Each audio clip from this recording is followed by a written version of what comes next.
बिस्मिल्लाहिर्रहमानिर्रहीम। नाज़रीन इकराम अस्सलाम वालेकुम। डिजिटल मीडिया पे मेडिकल सीरीज़ मैं हमेशा बड़े शौक़ से आपकी खिदमत में पेश करता हूँ। चंद माह कबल मैंने आपको वतीम मेडिकल एंड डेंटल कॉलेज से जो इनका स्पोर्ट्स और curricular activities extra curricular activities का वीक जो था वो मैंने कुछ थोड़ा सा आपके साथ शेयर किया था। प्रोफेसर डॉक्टर मियां अब्दुल रशीद आज़ाद जम्मू कश्मीर में मेडिकल एजुकेशन के फाउंडर, जिन्होंने सबसे पहले मीरपुर में मोहिउद्दीन इस्लामिक मेडिकल कॉलेज, फिर आज़ाद कश्मीर के तीनों मेडिकल कॉलेज की बेस रखी, फाउंडेशन रखी, मेरे मेहमान हैं। मियाँ साहब, आप इस्लामाबाद पीएमए के चीफ पैटर्न भी हैं।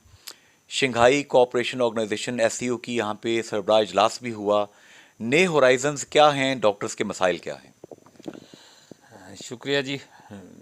बिस्मिल्लाहिर्रहमानिर्रहीम।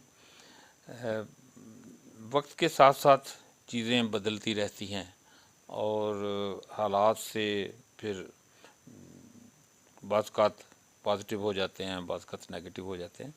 आजकल मेडिकल एजुकेशन में पाकिस्तान मेडिकल डेंटल काउंसिल एक नए प्लेटफार्म में लेके आई है 2024 पे, जी। जो कि काफ़ी हद तक नॉन रियलिस्टिक हैं। वो प्रैक्टिकली उनका पूरा करना किसी भी इंस्टीट्यूशन के लिए पॉसिबल नहीं है। इंस्पेक्शनें शुरू हो रही हैं, हो गई हैं। उस पर तय हुआ था कि इससे पहले ट्रेनिंग दी जाएगी बहुत सारे लोगों को, फैकल्टी को, इंस्टीट्यूशंस को, फिर इंस्पेक्शन शुरू होंगी। तो एक तो वो बहुत बड़ा इशू चल रहा है। उसमें हमारी प्राइवेट मेडिकल कॉलेज की एसोसिएशन जो है वो बड़ा एक्टिवली इसको ले रही है और हम चाहते हैं कि हमारे जो प्रेसिडेंट हैं वो जर्नलिस्ट भी हैं, एक चैनल के मालिक भी हैं, अब्दुर्रहमान चोई साहब। तो वो बड़ी उनकी विजनरी अप्रोच है और वो चाहते हैं कि जो भी डिसीजन हों उसमें स्टेक होल्डर्स को ऑन बोर्ड लिया जाए, जो कि नहीं लिया गया।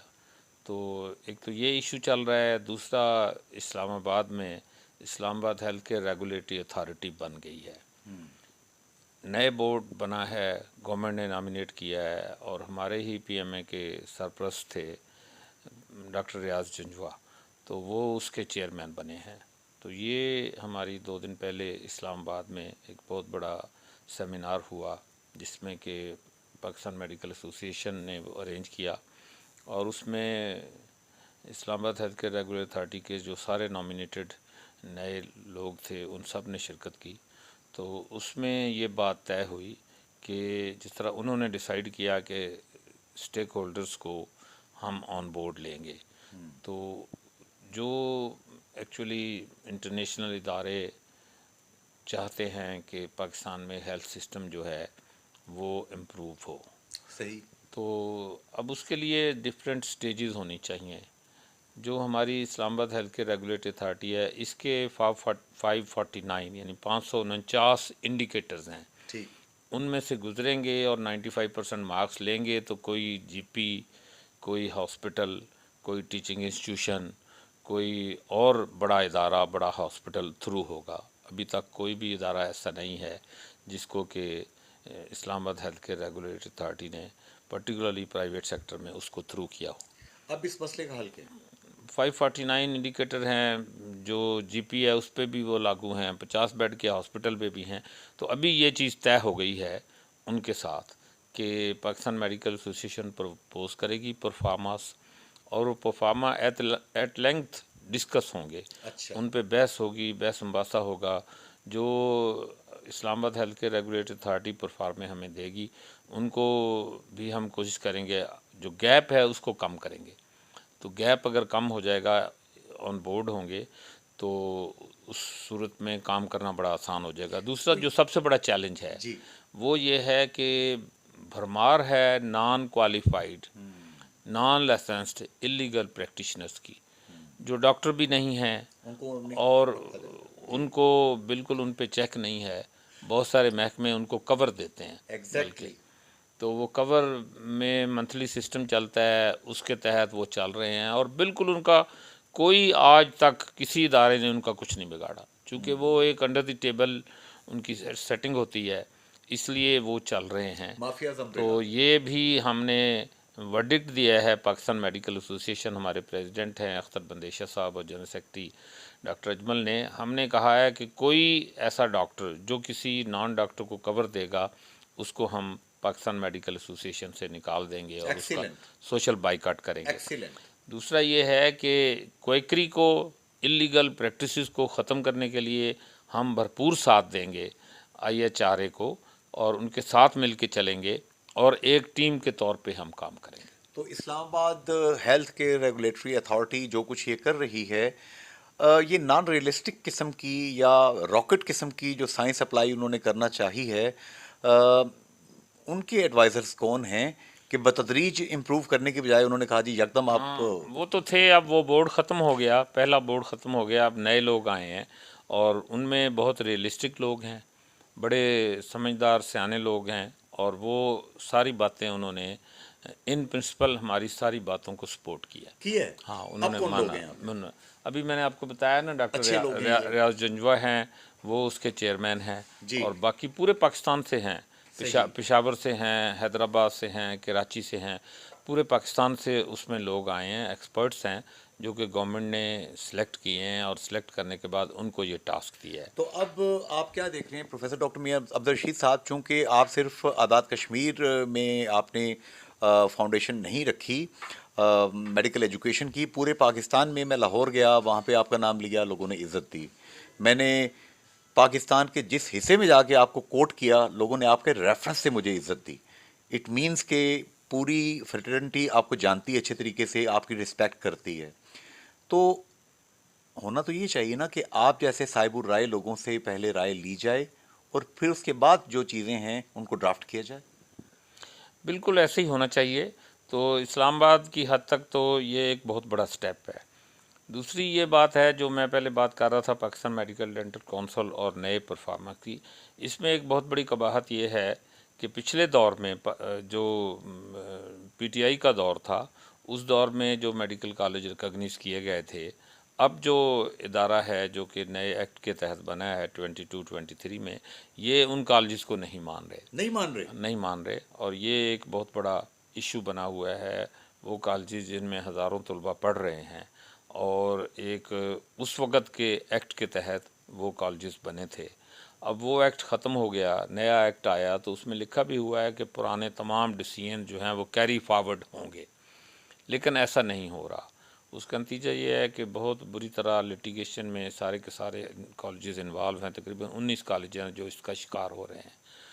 तो उस पर भी हमारी कोशिश है कि कोई दरमियानी रास्ता निकल आए और जो पाकिस्तान मेडिकल डेंटल काउंसिल है वो रियलिस्टिक अप्रोच बनाए और उन रियलिस्टिक बुनियादों पे चल के लोगों को ऑन बोर्ड लेके तुलबा के मसाइल हल करे। मैं यहाँ सदर पाकिस्तान जनाब आसिफ अली जरदारी साहब और मियाँ शहबाज शरीफ साहब से गुजारिश करूँगा कि you people are very kind, और जितने भी हमने देखा है इदारे आप लोगों ने बनाए हैं, आपने उनको ऑन भी किया है, आपने उनको चलाया भी है, और कोई ऐसी पॉलिसी आपने नहीं अडॉप्ट की जिससे ज़िद बराए ज़िद की बैड टेस्ट आ रही हो, उससे बुरी खुशबू आ रही हो, बुरी बू आ रही हो। ये जो मेडिकल कॉलेजेस हैं ये बड़े प्रोफेशनल इदारे होते हैं। ये अगर पाकिस्तान में इस्लामाबाद के अंदर मैं आपको ऐसी सैकड़ों जगह बता सकता हूँ जहाँ पे क्वैकरी शॉप्स चल रही हैं और आपकी अम्ब्रेला, आपकी जो मशीनरी है, इंतज़ामी मशीनरी है, उसकी अम्ब्रेला के नीचे चल रहे हैं मेडिकल कॉलेजेस। ये हाईली सोफिस्टिकेटेड जॉब है, थोड़ा सा काइंडनेस का मुजाहरा करें। क्या मैंने ये दुरुस्त अपील की है? बिल्कुल दुरुस्त की है। अब आते हैं वतीम मेडिकल कॉलेज की तरफ। जी। तो एक बहुत बड़ी खुशखबरी हमें मिली है, वो ये है कि वतीम मेडिकल कॉलेज जो USMLE है, इंटरनेशनल इम्तिहान होता है जो पाकिस्तान से बेतहाशा लोग वहाँ जाते हैं, हाँ, उसके लिए हमें कैनेडियन काउंसिल ने भी, तमाम एक्रेडिशन बॉडी जो कनाडा की हैं उन्होंने, और ECMFG ने हमें एनरोल कर दिया है। बहुत मुबारक और हो, उन्होंने कहा है कि जो भी बच्चा वतीम का प्रिंसिपल सर्टिफिकेट देगा कि ये हमारा स्टूडेंट है, वो एलिजिबल होगा माशाल्लाह। और जो पहले बैच के लोग हैं पहले उनको लिया जाएगा जो कि अभी पास आउट होने वाले हैं। उसके बाद फिर जो अगली क्लासों के स्टूडेंट हैं 4th या 3rd ईयर वाले, वो भी ECMFG में अपेयर हो सकेंगे। ये बहुत बड़ी कामयाबी है और इंशाल्लाह आप देखेंगे जी। हाँ जी, तो नहीं काफ़ी सारे कॉलेज हैं इसमें रिकॉग्निज, लेकिन हमारा ये है कि हम बच्चों को हर तरह से फैसिलिटेट करते हैं। आज तक रिकॉर्ड है हमारे 5 बैच मेडिकल में दाखिल हुए, 9 बैच डेंटल में दाखिल हुए। आज तक हम डोनेशन नहीं लेते, बहुत फाइनेंशियल बढ़िया। एक्सप्लॉयटेशन नहीं करते। बहुत बड़ी बात। जो बच्चे पोजीशन लेते हैं उनको हम स्कॉलरशिप देते हैं। फिर जो बच्चे जिनके वालदैन बच्चे की तालीम के दौरान फ़ौत होते हैं उनको हम ओन करते हैं, कोशिश करते हैं कि उनकी फाइनेंशियल सपोर्ट की जाए। अब अच्छा। एक फ़ाउंडेशन हमारी वतीम फ़ाउंडेशन भी रजिस्टर हो चुकी है माशाल्लाह। और इंशाअल्लाह आपको दोबारा दावत देंगे। एक हम चाहेंगे कि एक बहुत बड़ा फंक्शन किया जाए उसकी लॉन्चिंग के लिए, जिसमें फ़ंड कलेक्शन भी होगी और वेलफेयर के काम, पेशेंट्स जो है जो मुश्किल पेशेंट्स होते हैं जिन पे बहुत ज़्यादा ख़र्च होता है, तो उनके लिए ये फाउंडेशन काम करेगी। दूसरी, मैं जून में चाइना गया था, तो उनके जो आला हुकाम थे कैंसर पे काम करने वाले, तो उन्होंने ये हमारे साथ कमिटमेंट की है कि हमें एक बड़ा हाई लेवल कैंसर हॉस्पिटल बना के देंगे। अच्छा। चाइना में कैंसर का ट्रीटमेंट बहुत एडवांस है, तो मुझे उन्होंने एक सिस्टम दिखाया। उन्होंने कहा जी हम जो रेडिएशन होती है, शुआएं होती हैं, वो हम एक दफ़ा मरीज़ को देते हैं और वो एक गैस इंजेक्ट करते हैं जिस्म में। वो गैस जो है तमाम कैंसर सेल को अट्रैक्ट कर लेती है, वाह। एक जगह पे जमा करती है, तो उसको एक दफ़ा एक शॉट देते हैं और वो कहते हैं मरीज़ को कि जाओ खाओ पियो खुश रहो। वाह। तो वो कह रहे थे कि उनका दावा है कि हम कैंसर के मरीज़ को मरने नहीं देते। तो मैंने मजाक में कहा कि हमारा तो मरीज़ मर के ही कैंसर से उसकी जान छूटती है, तो मैंने कहा हम मरीज़ को बचने नहीं देते। अल्लाह तो अकबर। तो तो ये बहुत बड़ा चीज़ है। तो उनके ये साथ हमारा आपके साथ करेंगे, एमओयू साइन हाँ, हो गया हमारा है? एमओयू हुआ है, इनिशियल एमओयू हो गया है। उसके बाद हम आजकल चूँकि यूनिवर्सिटी की लॉन्चिंग में है, नेक्स्ट 6 मंथ्स के अंदर हम यूनिवर्सिटी लॉन्च कर रहे हैं। वतीम मेडिकल यूनिवर्सिटी। हाँ, वतीम इंटरनेशनल यूनिवर्सिटी। इंटरनेशनल तो यूनिवर्सिटी। उसमें दीगर फैकल्टीज भी होंगी इसमें? हाँ जी, बिल्कुल। इसमें वो एक्चुअली जनरल यूनिवर्सिटी है। जनरल उसमें यूनिवर्सिटी। इंजीनियरिंग है, उसमें लिंग्विस्टिक हैं, उसमें रिलीजियस स्टडीज़ हैं, उसमें एग्रीकल्चर है, तमाम। ये भी चाइना की सपोर्ट साथ होगी आपकी? इसमें हमारा एक एमओयू था सिचुआन यूनिवर्सिटी के साथ, तो उसमें हमारी 50-50 की पार्टनरशिप थी। तो उनके इन्वेस्टमेंट बहुत ज़्यादा हो गई, उन्होंने हमसे 6 महीने मांगे हैं कि हमें रिकूप करने के लिए टाइम दें। ठीक। तो अगर वो हमारे साथ आ जाएंगे तो बहुत बड़ी यूनिवर्सिटी है वो, और वर्ल्ड लेवल बहुत की, सारा हमें। इंटरनेशनल दूसरा, लेवल की। हमारी प्रायोरिटी है कि एक तो आईटी में जो चाइना ने एडवांस किया है चीज़ों में, वो एक्सपर्टीज़ हम यहाँ ट्रांसफ़र करें। दूसरा, रिसर्च एंड डेवलपमेंट में, यानी चाइना रिसर्च में बहुत एडवांस है। 2 मुल्क हैं दुनिया में जो रिसर्च कर रहे हैं और रिसर्च पे खर्च कर रहे हैं। America and China. एक अमेरिका नहीं कर रहा, इजराइल कर रहा है। इसराइल का। हाँ, इजराइल कर रहा है। इजराइल और चाइना 2 मुल्क हैं जो मैक्सिमम खर्च कर रहे हैं रिसर्च। अच्छा। और चाइना के साथ ये भी मसला है, चाइना तो शेल्डांग यूनिवर्सिटी के साथ हमारा एमओयू है, हम 8 रिसर्चर या रिसर्च स्कॉलर्स चाइना हर साल भेज सकते हैं। वाह। लेकिन हम बड़ी कोशिश करते हैं, यहाँ पर लोग रिसर्च के बारे में सीरियस नहीं होते। और चाइनीज़ के साथ ये मसला है कि चाइना के पास रिसर्चर नहीं है। वो चाहते हैं कि दुनिया डेडिकेटेड रिसर्चर्स। डेडिकेटेड रिसर्चर, वो चाहते हैं अगर हम किसी को एयर टिकट दे के भेज दें तो 4 महीने 6 महीने के लिए वो उसको संभाल लेंगे, टोटल ख़र्चा उसका करेंगे, उसको सिखाएंगे भी। हम हमारे जो पोस्ट ग्रेजुएट्स हैं यहाँ पे, जो लोग पोस्ट ग्रेजुएट करेंगे, हर साल 2 रिसर्चर्स को हम अपने ख़र्चे पे वहाँ भेजेंगे माशाल्लाह। और 120 डेज़ की उनकी ट्रेनिंग जो होगी चाइनीज़ यूनिवर्सिटियों की और चाइनीज़ रिसर्च सेंटर्स की। वो बहुत ज़्यादा एडवांस हो गए हैं, उनमें सेंसर्स में उन्होंने इतना एडवांस किया है, नैनो टेक्नोलॉजी में बहुत आगे हैं बहुत वो। ज़्यादा, बहुत ज़्यादा हो चिप गए हैं। टेक्नोलॉजी हाँ, आजकल इस बहुत पे बड़ी बड़ी रिसर्च हो रही है। चीज़ें। ट्रेन उन्होंने 1000 किलोमीटर पर आवर की ट्रेन बना ली है, अभी अच्छा। उसकी लॉन्चिंग हो रही है। 680 किलोमीटर की ट्रेन लॉन्च हो चुकी है। मैं खुद बुलेट ट्रेन में मैंने बहुत सफ़र किया, जितने दिन वहाँ रहा। तो और 450 किलोमीटर की ट्रेन हमें दौड़ती हुई नज़र आ रही है। बहुत फासला जो है वो, अच्छा। दिनों मैंने का फासला घंटों में हो जाता माशाल्लाह, है। ये तो देखिए इंटरनेशनल लेवल की चीज़ें आप हमसे शेयर कर रहे हैं, मेरे थ्रू तमाम लोगों तक पहुंच रही हैं, बरतानवी डायस्पोरा, यूरोप में, अमेरिका में, जहाँ जहाँ हमारे कश्मीरी पाकिस्तानी रहते हैं। मियां साहब, आपका एक फंक्शन मैंने अटेंड किया था, मैंने देखा कि रावलपिंडी मेडिकल यूनिवर्सिटी के प्रोफेसर उमर साहब भी यहाँ मौजूद थे, वाइस चांसलर। इसी तरह प्रोफेसर बुशरा खार साहिबा इस्लाम मेडिकल कॉलेज के जो लोग थे वो भी आए हुए थे, पूरे पाकिस्तान के लोग यहाँ पे आए हुए थे। तो वतीम मेडिकल कॉलेज अब आगे जब यूनिवर्सिटी बनेगा तो सेंटर ऑफ एक्सीलेंस यहाँ पे डेवलप करने का हम सोच सकते हैं। बिल्कुल हम कोशिश कर रहे हैं, ऑलरेडी हम इस पे काम कर रहे हैं। और ताकि एक जो धरती की ज़रूरत है, मेडिकल और डेंटल तो हमने कर लिया, सक्सेसफुली चल रहा है। हम चाहते हैं कि इस जो मुल्क है उसकी धरती को भी बचाया जाए। बेशक। आपको पता है कि एग्रीकल्चर लैंड ख़त्म हो रही है। हमारी जो ज़िंदगी है इस धरती के लोगों की, वो एग्रीकल्चर में है। बेशक। बायोमेडिकल साइंसेज जो हैं, बायोमेडिकल इंजीनियरिंग है, उसमें हम बहुत पीछे हैं। और मल्टीनेशनल आती हैं, करोड़ों रुपए की मशीनरी साल 1.5 साल वो चलती है, उसके बाद बेकार होके पड़ी होती है। हमारे पास अपने इंजीनियर नहीं है। जो इंजीनियर क्वालिफाइड होते हैं उनको बड़ी बड़ी कंपनियां हाईजैक करके ले जाती हैं। तो हम बायोमेडिकल इंजीनियरिंग में बहुत एडवांस किस्म की यहाँ पर लाना चाहते हैं रिसर्च और जो स्टडीज़ जो हैं उनको। तो उसमें हमें चाइनीज़ से पूरा ताउन हासिल होगा। और चाइनीज़ गिविंग एंड पे हैं। माशाअल्लाह। वो कहते हैं कि हमसे अगर कोई मशीन लेगा कैंसर की तो हम उसको टेक्नोलॉजी भी देंगे, हम उस पर कब्ज़ा करके नहीं बैठेंगे। लोगों को बुलाने के लिए तैयार हैं कि लोग आएँ और उनसे ट्रेनिंग लें। हमें तो उन्होंने कहा है कि आप कैंसर हॉस्पिटल का आगाज़ करें, फिर देखें हम आपकी कितनी हेल्प करते हैं। दे आर वेरी और बड़ी चीज़ें देखें आप। एक और चीज़ मैं बताऊं, मुझे एटॉमिक एनर्जी सेंटर में वो ले गए, वो बड़ा उनका सिक्योरिटी एरिया होता है, लेकिन जो उसका इंटरनेशनल फोरम का हेड था वो मेरा दोस्त था, तो उसने मुझे वहाँ पर एसेस दी। तो वहाँ पर एक मशीन खड़ी हुई थी, वो एक मिनी ट्रक था जिस तरह मज़दा ट्रक होता है। जी। तो उन्होंने मुझे कहा कि आप बताएं ये क्या है। मैंने कहा भी मैं तो इंजीनियर नहीं हूँ, मैं इसको कुछ भी कह सकता हूँ तो सब्र कर सकता हूँ मुझे। तो उन्होंने कहा जी ये एक ट्रक के अंदर 100 मेगावाट का एटॉमिक पावर स्टेशन है।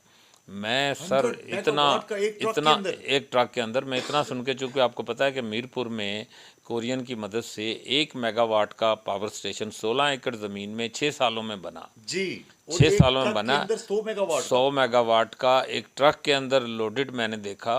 और वो बिल्कुल ट्रक भी छोटा मिनी ट्रक था उसके अंदर, अल्लाह और अकबर। व्हील्स के ऊपर था। इस हद और तक वो कहते टेक्नोलॉजी कि में ये आगे जा चुके बहुत हैं। बड़े शहर को ये बिजली फराहम कर सकता है, किसी जगह आप ला के खड़ा कर दें पूरी आबादी। पूरे मीरपुर की इस वक्त बिजली की जो ज़रूरत है वो 80 मेगावाट के करीब है। एक ट्रक चाइना का वो अगर भेज दे यहाँ पे तो 20 मेगावाट फिर भी बच जाएगी। गवर्नमेंट जी 10 ट्रक ले ले चाइना से, वो अगर गिलगित के रास्ते बरामद करे और वो इसके लिए काफ़ी हैं सुभान अल्लाह। पूरे पाकिस्तान की हमेशा के लिए। उसमें ना कोई पानी का मसला, ना उसमें कोई धुएं का मसला, ना कोई कोयले का मसला। और ये सारी और बिल्कुल हैज़र्डलेस है। Pollution free. चाइना ने बिल्कुल, चाइना ने actually green energy. Atomic research में ना चाइनीज़ बड़े एडवांस हो गए हैं। लेकिन क्या ये कॉस्ट इफेक्टिव भी है? कॉस्ट इफेक्टिव भी है। कॉस्ट इफेक्टिव हाँ, भी। बहुत कॉस्ट इफेक्टिव। उन्होंने एक्चुअली आइटम को दुनिया ने जहाँ तोड़ छोड़ा है ना उसकी ब्रेक के करके, ये उससे भी बहुत गहराई में चले गए हैं।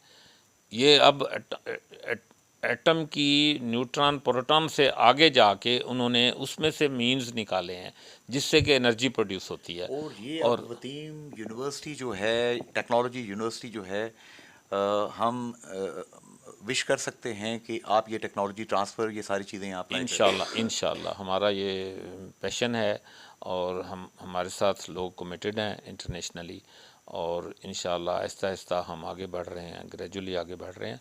और हम चाहते हैं कि पाकिस्तान में ऐसे रिसर्चर और ऐसे टेक्नोलॉजिस्ट और ऐसे इंजीनियर पैदा हों कि हमें हमारी मोहताजी ख़त्म हो, आखिरी बात हमें सर, बाहर ना जाना पड़े। आखिरी बात, आप ही के जूनियर्स जिनको आपने ट्रेन किया, अब वो आज़ाद कश्मीर में भी माशाल्लाह फैसल बशीर साहब मीरपुर में मेडिकल कॉलेज के प्रिंसिपल हैं, दीगर जगहों पे हैं। मैं चाहूँगा कि इस चीज़ को भी आप करें कि इन लोगों को भी आप साथ साथ लेके चलें, इनको अपग्रेड करें आप सर। यकीनन जी, आज़ाद कश्मीर तो हमारी मोहब्बत है। और हमने मोहब्बत में वहाँ पर और चीज़ें भी बर्दाश्त की, लेकिन हम भागे नहीं। अल्हम्दुलिल्लाह। गैर बशिंदा रियासत होने के बावजूद हमने बहुत कमिटमेंट के साथ काम आई नो, किया। Witness to it. और अभी अभी देखें, हमने पोस्ट ग्रेजुएशन हमारे हो रही है डेंटिस्ट्री में भी और बेसिक साइंसेज में भी। उसमें हमने आज़ाद कश्मीर गवर्नमेंट को ऑफ़र की है। यहाँ पर अब्दाली साहब तशरीफ़ लाए थे जी। इस साल, जो वज़ीर सेहत। हाँ जी, वज़ीर सेहत। तो उनको हमने कहा था कि हमें हमारे पास जो पोस्ट ग्रेजुएट स्लॉट्स हैं उनमें हम 10% कोटा एजेके के लिए फ़िक्स कर देते हैं। माशाल्लाह। वहाँ से बंदे भेजें, और माशाल्लाह। हम उनसे MOU भी करने को तैयार हैं कि आधी तनख्वाह हम देंगे, आधी आप दें। बहुत बढ़िया ऑफर, हमारे जेनरस पास ऑफर। हमारे पास जीबी से स्टूडेंट्स आए हैं, उनको फुल सैलरी जीबी गवर्नमेंट दे रही है, और उन्होंने डेवलपमेंट फ़ंड रखा है, और वो डेवलपमेंट फ़ंड में से डायरेक्ट इंटरव्यू करके वो सिलेक्ट करते हैं। और 2 उनके जो है जीबी के डॉक्टर्स हमारे पास इस वक्त ट्रेनिंग कर रहे हैं, ये फैकल्टी ऑफ डेंटिस्ट्री में। फैकल्टी ऑफ डेंटिस्ट्री में, बिल्कुल। जी। और इसी तरह हम MCPS और हम FCPS करा रहे हैं। सही। इसी तरह जो KP के गवर्नमेंट है, उनका जो पोस्ट ग्रेजुएट मेडिकल इंस्टीट्यूट है पेशावर का, जी। उनका हमारे साथ MOU है। हर स्पेशलिटी में एक जो ट्रेनी है वो उनका है, और उनके चेक स्पेशलिटीज हमारे कौन पास कौन सी हैं? पे वो हमारे पास 4 स्पेशलिटीज़ हैं जी। ऑपरेटिव डेंटिस्ट्री है, मैक्सिलोफेशियल सर्जरी है, प्रोस्थोडोंटिक्स है, और ऑर्थोडोंटिक्स है। चारों हैं आपके पास? चारों हमारे पास हैं, चारों मेजर तो स्पेशलिटीज़ हैं। अब्दाली और साहब ने जवाब क्या दिया इसका? अब्दाली साहब कोशिश करते रहे, लेकिन कोई ब्यूरोक्रेसी रुकावट है, और DG साहब ने भी बड़ी कोशिश की। सारे वो कहते हैं जी नहीं, गवर्नमेंट का बंदा प्राइवेट कॉलेज में नहीं जा सकता, वो बस मिथ्स बनी हुई हैं। रेड टेप तो बिल्कुल, और जब जीबी गवर्नमेंट भेज सकती है, KP के गवर्नमेंट आप देखें, KP के गवर्नमेंट का PGMI एक एक स्लॉट हमने हर स्पेसिलिटी में उनके लिए फिक्स कर दी, और उनको तनख्वाह वो गवर्नमेंट देती है, और जबकि उनके आपने चेक कहा हमारे पास आते हैं, चेक हम रिलीज़ करते हैं, उनके चेक, उनकी तनख्वाहें सिर्फ हमारे सिग्नेचर होते हैं, वहाँ से चेक आता है, और हमने सिर्फ लिखना होता है कि ये बच्चा हमारे पास है, रेगुलर है, और उसको पे मिल जाती है। यहाँ पे मैं पॉजिटिव नोट लेके जाऊंगा। वजीर आजम आज़ाद कश्मीर। एक बात और जी। कहूँगा। बस एक अभी आजकल चूँकि वो मैंने नए परफार्मों की बात की थी, जी। तो उसमें हमारी स्पेशलिटी फोरेंसिक मेडिसिन है।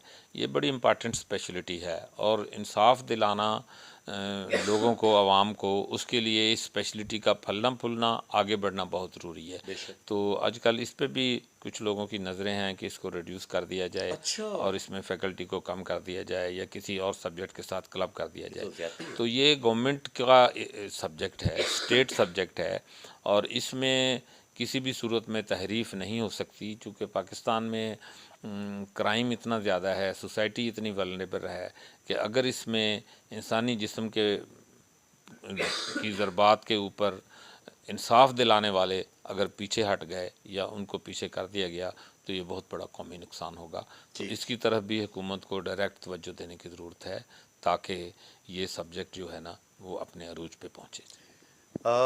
मैं तमाम स्टेक होल्डर्स जो हैं, जैसे कि मेरे रशीद साहब ने बड़े दर्द दिल के साथ बातें की हैं, नई टेक्नोलॉजी के हवाले से भी गाइड किया है, चीन में क्या हो रहा है, इसराइल क्या कर रहा है। तो इसराइल हमारे ये कहने से, दुआएं मांगने से कि अल्लाह दुश्मन की तोपों में कीड़े डाल दे, कीड़े नहीं पड़ेंगे, मेहनत करनी पड़ेगी टेक्नोलॉजी के ऊपर, साइंसिस के ऊपर। फोरेंसिक मेडिसिन की जो बात की है, I am witness to it, कि जब किसी का कोई जुर्म होता है जिसमें autopsy, postmortem, this and that, ये सारी चीज़ें इन्वॉल्व होती हैं, तो ये जो हमारे लोग हैं, प्रोफेशनल्स हैं, ये इंसाफ दिलाने के लिए काम करते हैं। दुनिया में चीज़ें एक्सपेंड हो रही हैं, हम इन चीज़ों को क्लब कर रहे हैं। अल्लाह हमें अकल दे। मैं वज़ीर आज़म आज़ाद कश्मीर जनाब चौधरी अनवारुल हक साहब से दरख्वास्त करूँगा, चीफ़ सेक्रेटरी आज़ाद कश्मीर जनाब दाऊद अहमद बारिक साहब से बात करूँगा, दरख्वास्त करूँगा, रिक्वेस्ट करूँगा, और जो हमारे फाइनेंस सेक्रेटरी हैं, लैंड ऑफिसर होते हैं, वो भी, उनसे, हेल्थ सेक्रेटरी से, DG साहब से जो कि डॉक्टर फारूक अहमद नूर हैं, कि अंसर निसार अब्दाली साहब ने कोशिश की है, जो बात इन्होंने ऑफ़र की, कि यहाँ पे जितनी स्पेशलिटीज़ हैं डेंटिस्ट्री की, आधी तनख्वाह ये देने के लिए तैयार हैं। GB गवर्नमेंट पूरी तनख्वाह दे सकती है, KP गवर्नमेंट पूरी तनख्वाह दे सकती है, तो ये तो आधी आपको ऑफ़र कर रहे हैं कि हम दे देंगे। तो इस ऑफ़र से फ़ायदा उठाइए। ज़िंदा कौमें मौक़े से फ़ायदे उठाती हैं, और जो मुर्दा कौमें होती हैं ग़ुलाम ज़हनियत की, वो मौक़े ज़ाया करती हैं। आइए मिल के बेहतरी की कोशिश करें। फ़ी अमान अल्लाह, हाफ़िज़ एंड गुड बाय।